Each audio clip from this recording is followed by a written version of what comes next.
You're listening to Life Check Yourself with life coach, transformational leader, and dating and relationship badass, Marni Batista. Every week, you'll get the raw truth from top experts and real people on the important life and love issues you want to know about.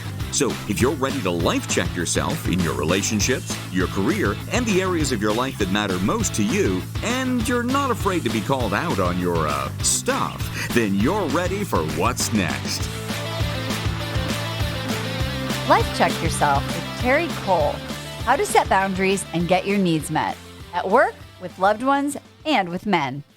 Ladies, we are going to be talking about one of my favorite topics on the planet. Not cooking, not knitting. No, boundaries. I love to talk about boundaries. And we have Terri Cole here. She's a licensed psychotherapist. She's a global relationship and empowerment expert. She has a super cool book. I love the title, Boundary Boss, The Essential Guide to Talk True, Be Seen, and Finally Live Free. And while you can't see Terri, I can. She doesn't look like she could be doing this for over 2 decades, but yet she has.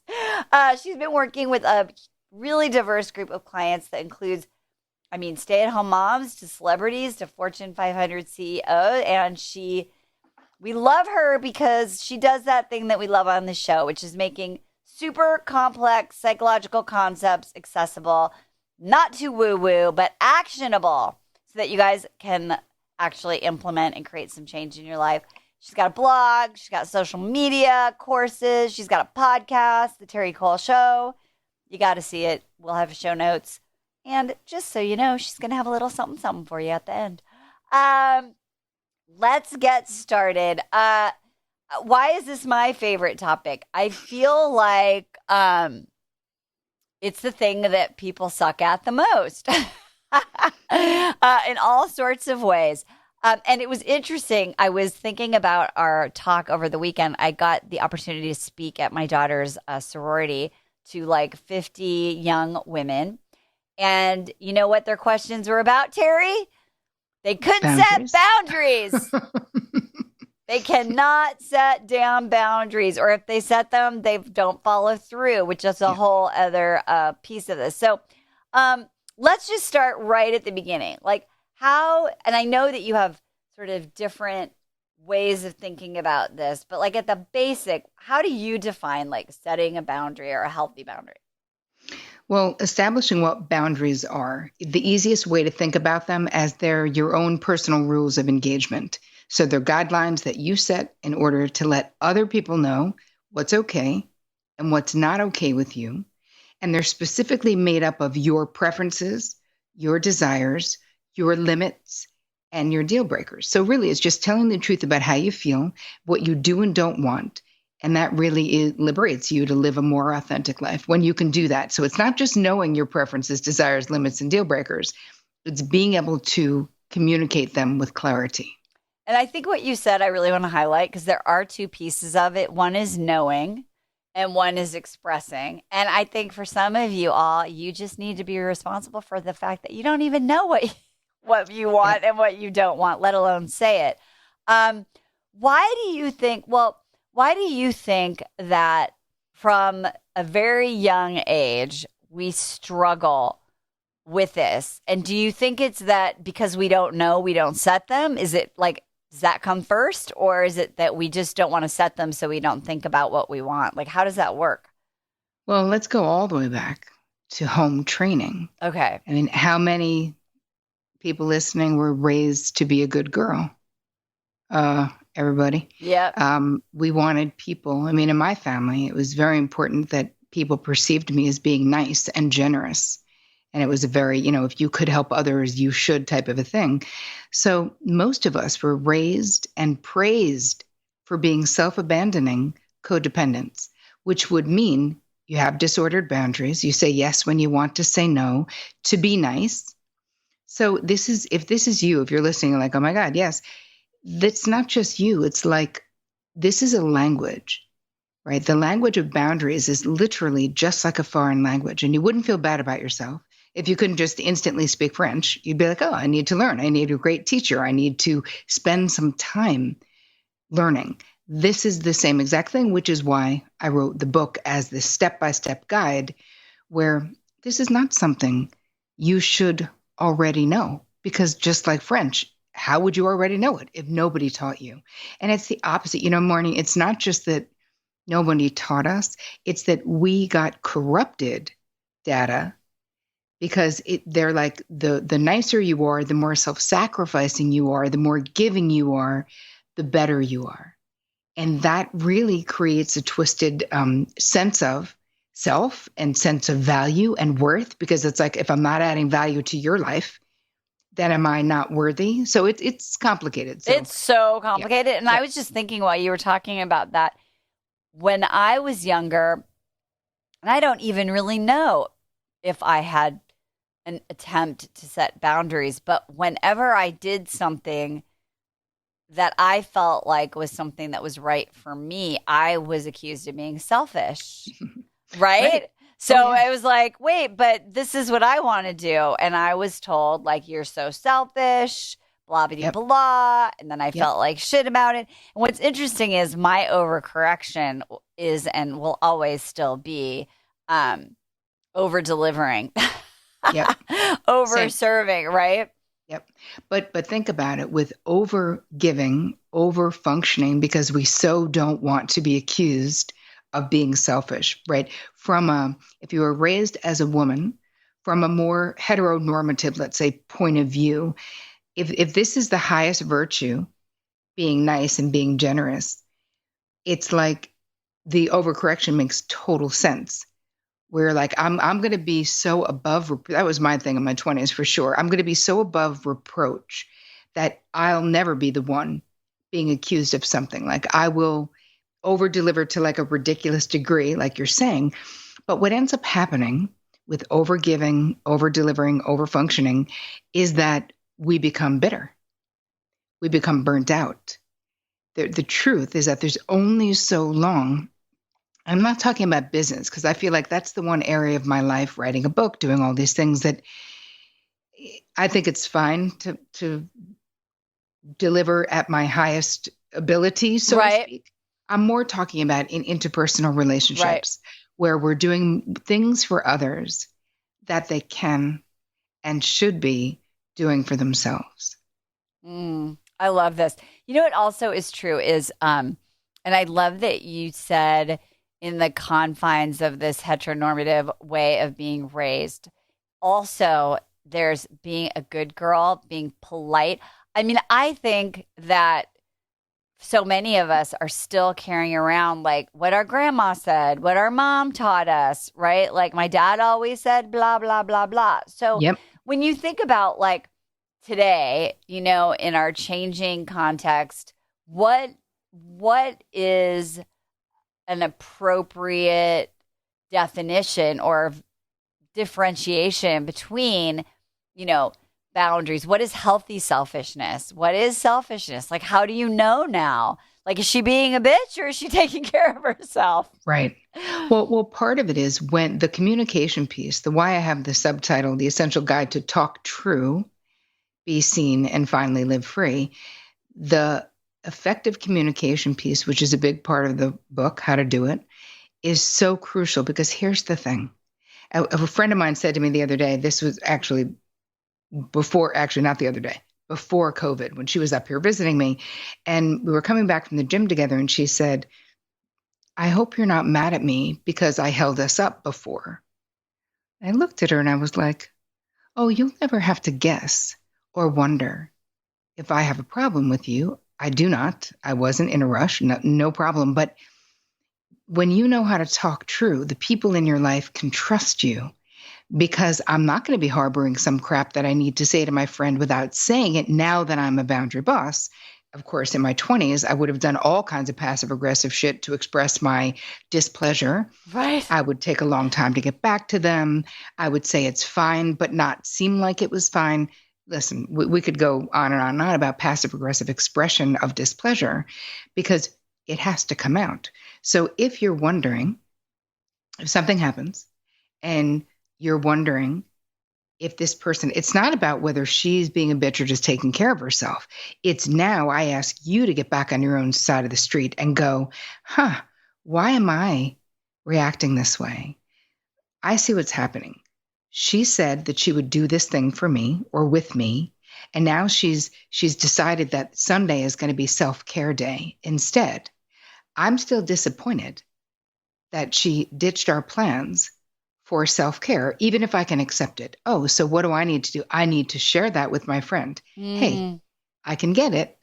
Self-care is important. I have to be honest and say, I was really looking forward to seeing you, and I am disappointed. And in the future, I would rather you keep your word to me, because we both have tight schedules, when you can. And if it can't be this Sunday, then I can accept that. So do you see where talking true, we have to own how we feel? Like you kind of said at the top, Martin, you were like, you got to take responsibility for knowing what you want. So if we move it out of the judgment zone. Right. Like who's right and who's wrong. Because I think we get so caught up in that. Yes. And we take responsibility. Really being a boundary boss is taking responsibility for how we feel, what we think, what we want, and your relationship to yourself. If we were to say, like, how is it in love and in friendships and all of that? Like, if people have these repeated bad experiences, I always say, listen, let's go back to your relationship with yourself, because how you treat you and how you invite others to treat you and talk about you, right? If we talk very badly about ourselves, what ends up happening is that you have this, if you have this low opinion of yourself, you will without a doubt attract others who agree with you. So remember that your relationship to yourself, the amount of self-respect and self-love and self-worth you feel, that sets the bar for every other relationship in your life, whether you want it to or not, whether you know it or not. That's the reality. So when people are really outwardly focused, I'm always like, okay, but let's check the inside too. Let's look at how you are referring to yourself. How are you talking to yourself when you make a mistake, right? Like, what is your relationship with you? Are you super mean to yourself? Do you call yourself bad names? Do you have these crazy expectations for yourself that, like, hi, nobody on the planet could ever reach? And so therefore you can't enjoy your level of success because you're so busy being like, but that 1%, that wasn't exactly the way I wanted, you know? So here's what I think is really interesting too, is when you are setting a boundary and we feel like we put our need, I call it like putting it on trial. Because I've had clients when they're getting into this, maybe they have some stored up resentment, or maybe they haven't practiced the communication. They want to express something, and then they need to be like the attorney for the right. And so they'd be like, I need this and I want this, and let me tell you why. And this is, so how do we stop doing that? Like, if we are like, okay, I could get on board with boundaries. How do you do it in a measured, true telling, soft way? Because I think people think of boundaries as conflict, and their little math problem says, conflict equals bad. So therefore something is on trial. Yep. Well, it's funny you say, like, be the lawyer. I always say, you don't have to write a dissertation about your no. Right. You're allowed to sometimes. I just don't effing feel like doing that thing. Right. And that is literally a legitimate reason. I wouldn't say that to a friend, and I wouldn't ditch a friend in that way. But in general, if someone invites me to do something, it's perfectly legitimate for me to be like, I'm not that into that kind of music, or I don't like outside concerts, or I would love to see you next Wednesday, just the two of us for lunch, if that works, but I'm not into the group thing. Why I broke it down into preferences, desires, limits, and deal breakers is because not all boundaries are the same, right? Preferences are nice to have. Deal breakers are a must have. So there's a spectrum of those things. Back to your question, how do you do it with ease and grace? Part of it is you've got to work out the downloaded boundary blueprint, right? That you got downloaded in childhood. You've got to know why you are relating to boundaries. Why do you feel like you want to write a dissertation on your no? Because you're so afraid of rejection or others' disapproval or conflict. And what I would find with my therapy clients, they would come in and when, they would just be like, I just don't want any conflict. I just don't want any problems. And I'm like, listen, your goal in life cannot be to avoid conflict if you're going to build a life that is satisfying in any way, shape, or form. Like walking on eggshells is friggin' exhausting. So exhausting. Oh my God. So over it. My next book is going to be like, no more eggshells. Like, the title of a book. Stop cracking the eggs to begin with. But this is really huge. So when you think about like avoiding, right? And it's like, so I love the question that you're asking is like, what are we really avoiding? And what I heard you say is we're avoiding rejection. We're avoiding not feeling like we belong.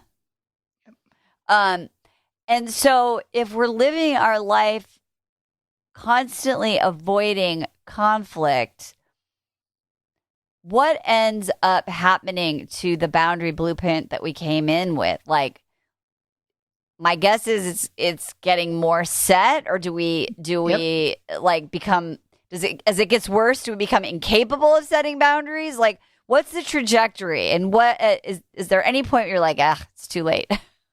Well, listen, I think that there's a lot of ways that we can make excuses because it's a heavy lift and maybe you don't want to do the work or you don't know how. But if you want to do the work, I've come up with the how for you to do it, right? I don't think it's ever too late. I really don't.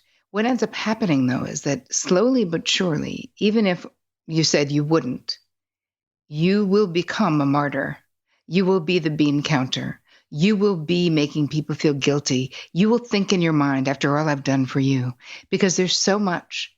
What you're really talking about with these kinds of disordered boundaries, it's sort of external validation seeking, peacekeeping, but there's no space in that for you and your uniqueness, right?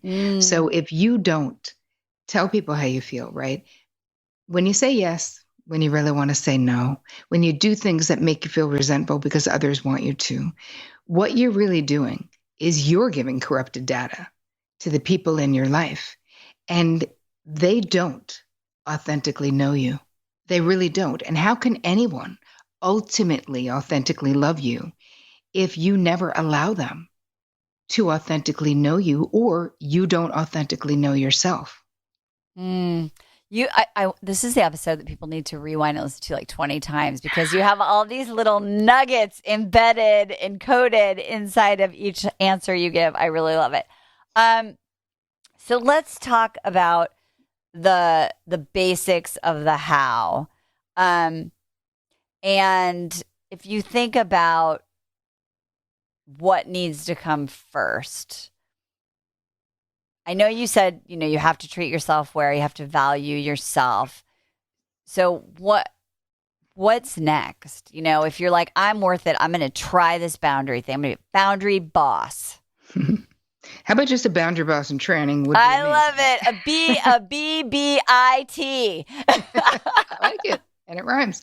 All right. So you got to get clear about where you need a boundary. Okay. Lots of people come to me and go, I don't know. You do. Do a resentment inventory right now. Think about where are you holding on to like something about someone.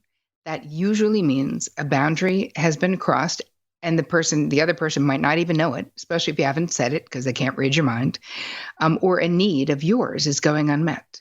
Like there's something you need to say that you're not saying.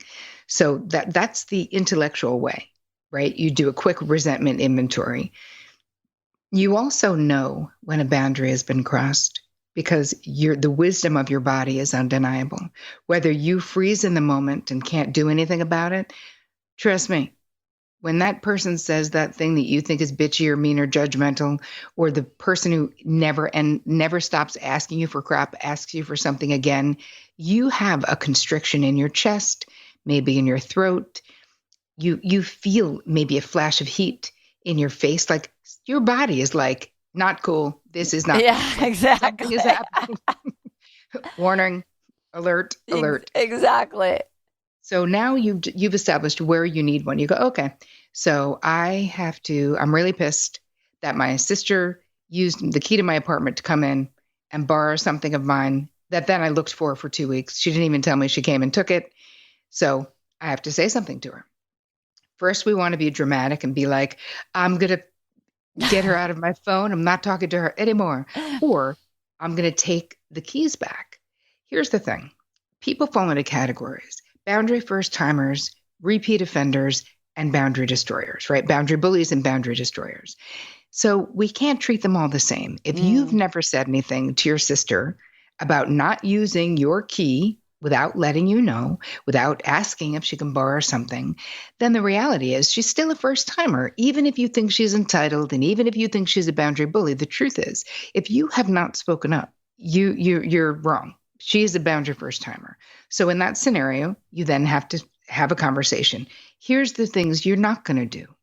You're not going to suddenly get a little bit of boundary wisdom and, take a bullhorn and be like, hey, everybody, we need to talk.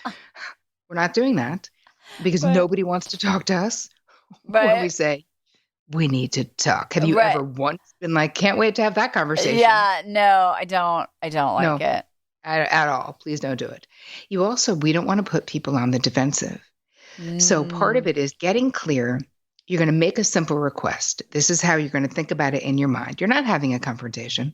You're literally making a simple request that she let you know if she's going to use your key and asks you to borrow the thing before she does it. That's it. So can we agree that you will do that? I'd like to make that simple request. That's what it is. If she says, oh my God, you're so right, I'm sorry. And if she changes her behavior and doesn't do it again, well, then you were successful and that was great. If it's a sister where you talk and she doesn't ever seem to listen and she does it again and you go, oh, hey, remember 3 weeks ago when I asked you la, la, la? So now you did it again. Why didn't you let me know? Then you have, at some point when someone is a repeat offender, we have to add some kind of a consequence. Right? There's got to be a consequence. And you have to say, and I don't mean threaten, and I'm not really talking about ultimatums unless you are actually at the take it or leave it moment. But with a sister, you could say, hey, this is really upsetting to me, and I really feel disrespected by it.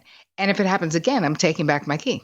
And I feel like I have to. It really, I'm upset though.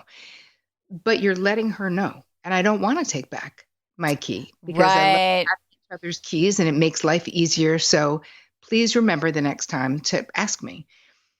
The thing that people want, which is impossible though, Marni, is they want to be like, whew, had that conversation, so psyched, I'm never going to have it again. But you are probably going to have it again. And I don't mean every day for the rest of your life. But keep in mind, especially with family or long-term relationships, we've been doing this particular boundary dance with those folks for a long time. Yes. And your family of origin, right, they're the original dance troupe. Yeah, exactly. They're like, we know this one. Play the same song. And don't change the moves. Right. And when you change, even if you're doing exactly what I just said, which is a very normal and healthy way of making a boundary request. Here's the thing.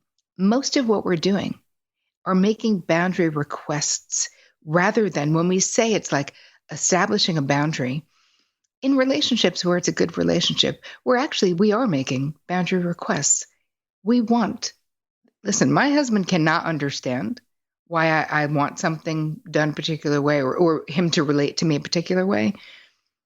But he really still needs to care about how I feel, right? Because he's my person. So, right. And I feel the same with him. He may say, hey, can you not do whatever the thing is I'm doing? And instead of me going and judging it like, well, that makes no sense, I don't know why you'd be upset about that, I go, no problem. But, this is years of both of us being in lots of therapy, but right. that helps, trust me, change the dance. Yeah. Well, and I think that's a really big thing is that when you're setting boundaries at the beginning with people who have been dancing to that one song from the 70s, and you're like busting up some I don't know, hip hop. They're like, wait, what? I liked it better the old way. I knew all the words. And it's really like, and sometimes I think, and tell me if you've coached people on this, sometimes you have to have a boundary question about a conversation about boundaries, right? Like, I used to do it this way. I know that was like really dysfunctional, but we are used to it. And I know this might be hard for you that now I'm taking care of myself. This is a really interesting one for my single women who have been like perpetually single. So they're like the person who can always stay late at work, the auntie who will always watch the kids or go stay at your house and feed your dog when you go on a trip with your husband, right? Like the single women have this role of like being the person other people rely on. And it really disrupts behavior patterns when someone who has never advocated and legitimately was like, well, I can do it. I don't have, like, I remember a client was like, well, honestly, I mean, like, I want John to be able to go home early and have dinner with his family. I'm just going to go home and watch Netflix. So how do you have people start to say, even though I have nothing more important to do, you know what? I'm not going to be forever available to other people. Well, part of it is you've got to look at what you're gaining from doing that, because the person who's doing it is gaining, right? And it may not be obvious gain, could be secondary gain, but you're gaining belonging, you're gaining that connection, you're someone people can rely on. But here's the thing, if it makes you feel diminished in some way, if it makes you feel like you're in a sub role in your own life, then you have to really think about why you continue to do it. And just because you can do something absolutely does not mean that you should. Okay, rewind. Hit that little rewind button. Listen to that one like 4 times, people. Just because you're available does not mean you have to say yes. I think that is because then people make shit up or get busy because they feel guilty. So I want you all to hear that one. Yes. And I walk you through, I have one whole script in the book. I mean, one whole chapter is scripts. A whole chapter on how to say no, how to buy time. If you've been an auto yes person, how you start with not agreeing to anything immediately. Everything you start to say, oh, hey, thanks for thinking of me. If it's an invite to something, I got to check my calendar or check with my roommate or check with my friend or check with my partner, whatever. And I'll get back to you. You start establishing the rules of your own engagement with others. If you've taught them that you're available 24/7 on your phone, stop it. Turn your phone off at night. Be a normal person. You do not have to have your phone on. If you've trained them that you get back in moments when someone texts you, maybe train them that it's going to be a longer period of time. Nobody needs to have 24/7 access to the backstage of your life. And I think that it's a lot of fear-driven behavior around being so available and saying yes. But when you buy time and you say, hey, I'm going to let you know about that, what ends up happening is that it's so much easier to come back and say no when you haven't already friggin' said yes. Because what you were saying before, Marni, is that suddenly, listen, if it's really something you don't want to do, at least for me, I would just find a way to suddenly have a migraine or get a flat tire on the way there or some other bullshit that's not even true because I couldn't make myself do it. When you learn how to draw boundaries and speak this language fluently, and you will, and in the beginning, it won't be fluent. Your heart will be racing. You'll be sweating. It's okay. But when you start, I can't tell you how many women from around the world have written to me being like, this is amazing. I'm literally looking for people to draw boundaries with. Like, I'm literally searching people out. And how shocking it is when nothing terrible happens and then the world doesn't stop spinning and nobody bursts into flames.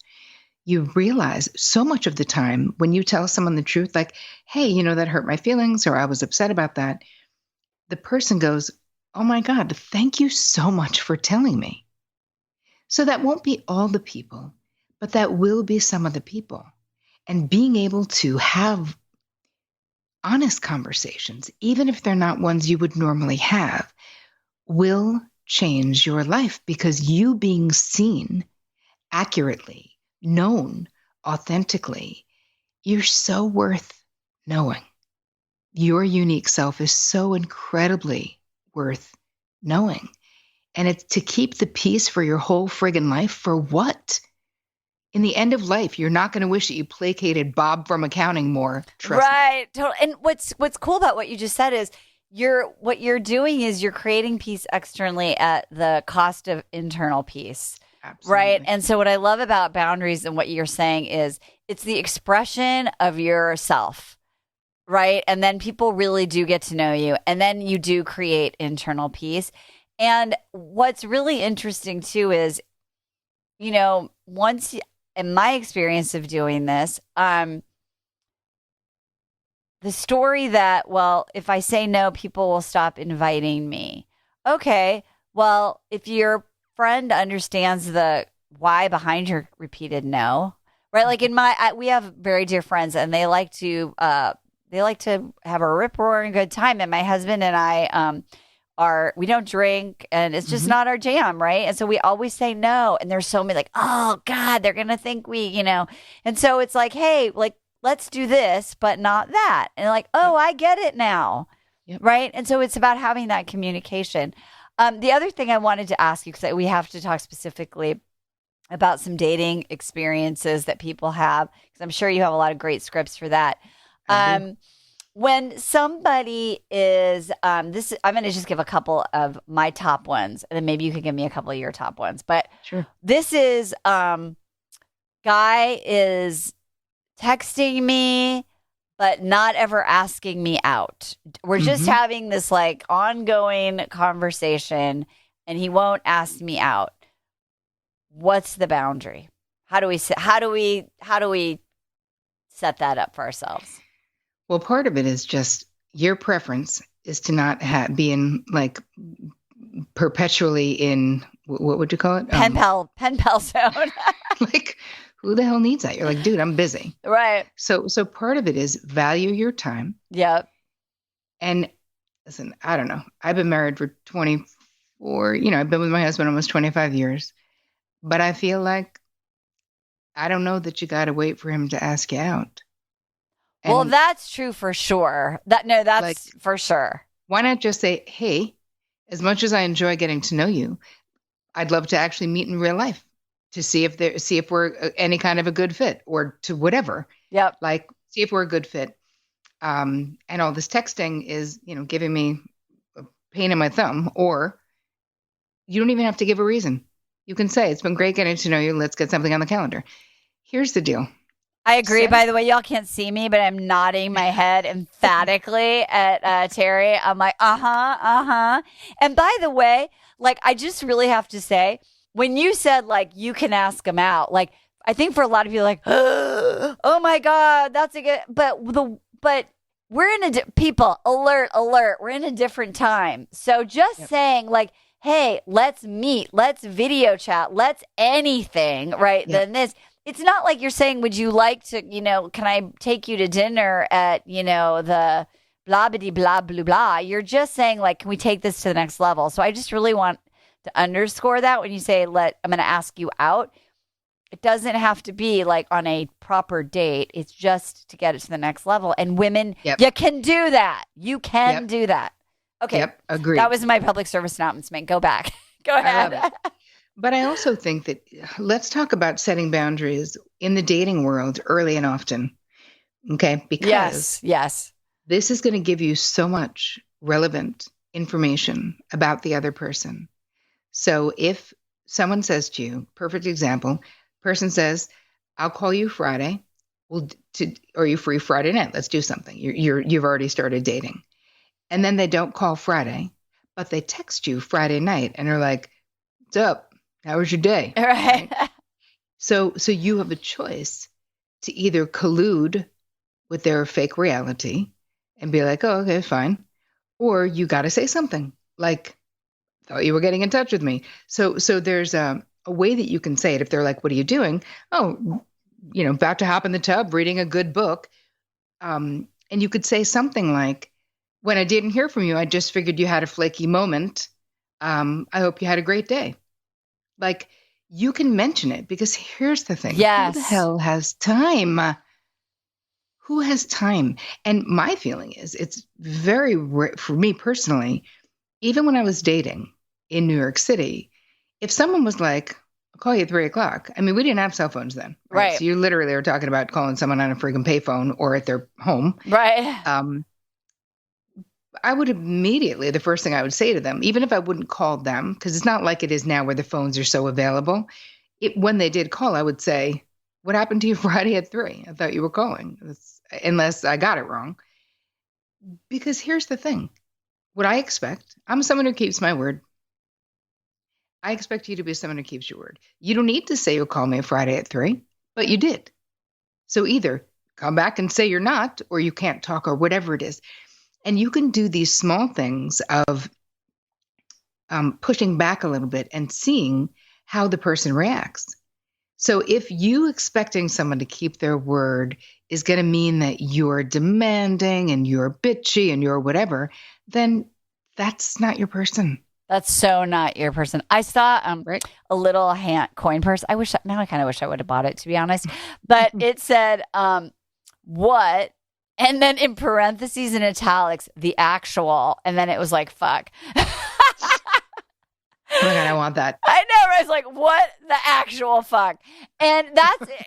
Because what you're saying, Terri, is like, that's on your heart, is what the actual fuck. Right? Yep. And you're not going to say that, but like, I love the way because it's very dignified. It's like, how are you? I'm doing this. Sounds like you had a flaky moment. Have a great night. Like, I think it's really important. And what you said also, ladies, write this down.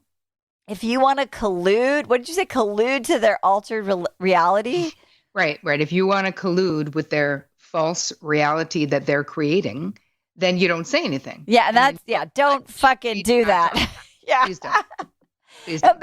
But that's so true. And that is such a great way to say it, because that guy or that friend or that person is in a reality where it doesn't matter. And that's not your reality. And we get to be in our reality, and they can be in theirs, but we're not going to create consensus that we agree with that. And so I think this is a really, really huge, huge point, and something to not be overlooked. And the other thing that I told the little college girls, they weren't little, they were so amazing. I was basically, and I'm telling you, men give me permission to say this, so I want to be appropriate. Men are puppies, and they need to be trained, right? Like, I'm going to train you how to treat me. And that's exactly what you've just said, except nicer. Is that setting those boundaries early and often is really going to show you who the person is, right, Terri? It sure is. And isn't it better to know in the first 2 months than waiting 2 years to finally step up and be like, oh my God, my youth and my beauty. Why? Why am I wasting it on this person who doesn't want the same thing as me, or who is holding stuff back? If we're looking at warning signs, like red flags, I'm just going to quickly, if I can. Yeah, please. Okay. Starting from the top, I say, wants to be too sexual too soon. Yep. Someone is like, let's sext. No, pal, let's not. I don't even know you. Number 2, doesn't keep their word, like we just talked about. Number 3, runs hot and cold, especially with communication, where they're like bombarding you with texts and then like ghosting for like 4 days. That's not a good sign. Yeah. Number 4, rude to people in the service industry. Yeah, you're out. You're definitely an a-hole, I can tell you right now. Lacking meaningful long-term relationships.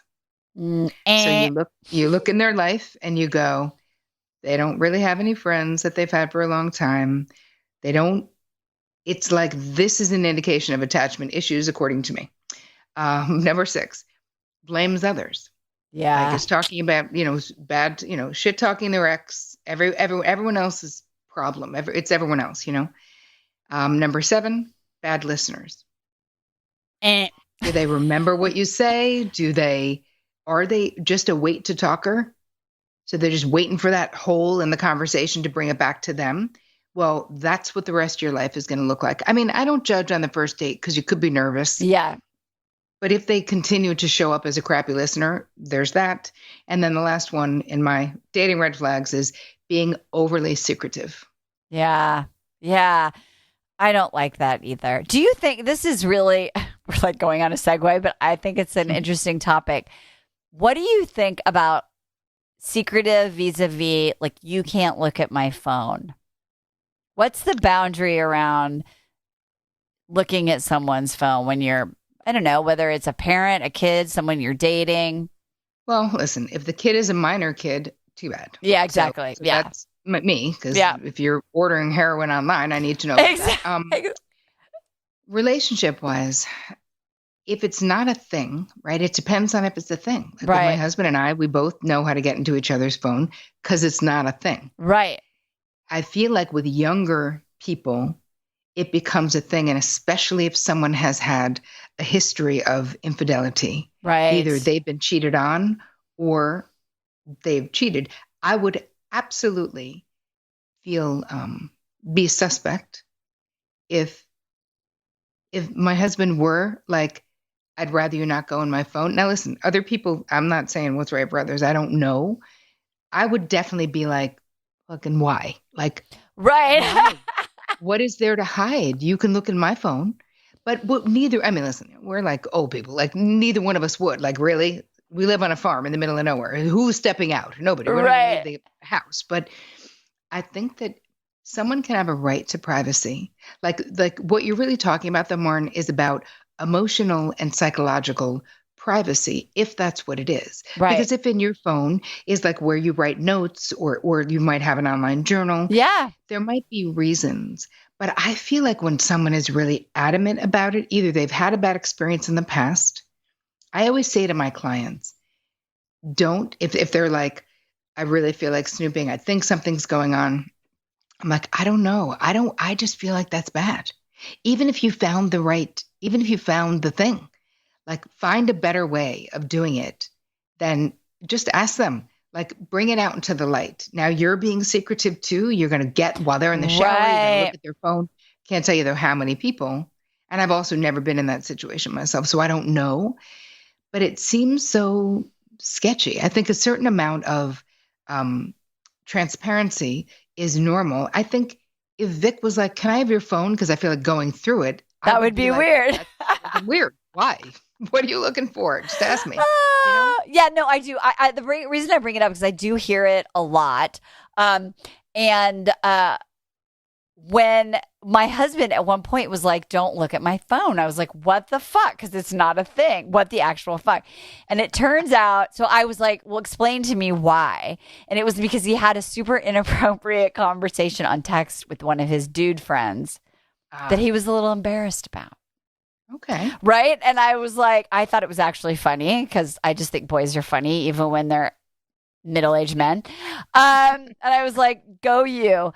But we had a conversation about it. And so it got me thinking about, in terms of boundaries, like, when is it, and when is it appropriate? When is it not? But what I want to highlight, what you said, is it's the why, right? So like for me, it'd be like, oh, well, if I keep an online journal, I obviously would request privacy. That's a boundary that I'm setting. But you can go through and read every single text message I ever sent to anyone ever in all of time.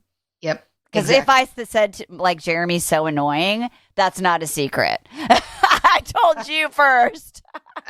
Exactly. You're like, this is what's happening. You already knew that.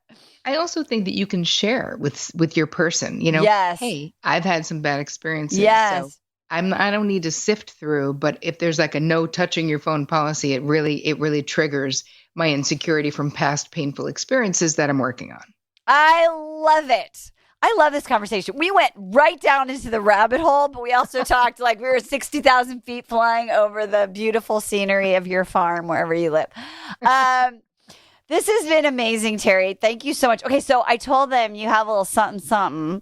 And so I know we'll have links and stuff to that in the show notes, but what is that? Okay, so first of all, I'll tell you the link and we will put it in the show notes, but it's boundaryboss.me/DD. Okay. For awesome. dating. I love it. And it's going to be this whole thing on codependency and high functioning codependency. Oh, we didn't even get to talk about that. We'll have to have you back. Yes, I'm telling you guys, this is so juicy. So it's a video and it's an integration stuff so that you can really understand, because most people misunderstand what actual codependency is. And for your audience, a bunch of high functioning women, I think it could be really helpful to see where you are in the spectrum. And then I give you ideas of how to step back from overfunctioning. Okay, your homework, ladies, is to go get this, and then we'll have Terri back, and we'll do a deep dive on high functioning codependency, because I think that is so brilliant, because the ladies who listen to this are so smart that they can make anything be look okay. Yeah. Yes. No one knows, because we're doing exactly everything that, right? Ginger Rogers did everything that Fred Astaire did, but she did it backwards and in heels. And that is my high functioning codependence. Oh my God, I love that. Terri, you're amazing. Ladies, whatever you do, set some damn boundaries, and don't forget to do it with dignity. We'll talk to you next time. See you then. Bye-bye. Hey, thanks for tuning into today's show. So if being in an intimate relationship in which you feel 100% seen, heard, and accepted by a high caliber man is a priority for you right now, and you're interested in seeing if you're a fit for working with me and my team at Dating with Dignity, here's what I want you to do. Just head over to DWD VIP, that's D as in dating, W, D as in dating, VIP.com, and book a call to speak with my team. We'll get on the phone with you for about 60 minutes, and you'll get crystal clear on what's stopping you from finding true love right now. We'll also take a look at what you want to create, what you want your whole life to look like when you're able to finally be fully expressed as a woman in a healthy relationship with an incredible guy. And if we can help you get from where you are right now to where you want to be, we will show you the fastest path possible that makes sense for you to do that. We help smart, successful women all over the world solve this one missing piece in their life so they can finally have it all. So to see if we can help you do the same thing, head over to DWDVIP.com. I'm Marni Batista, and let's talk soon.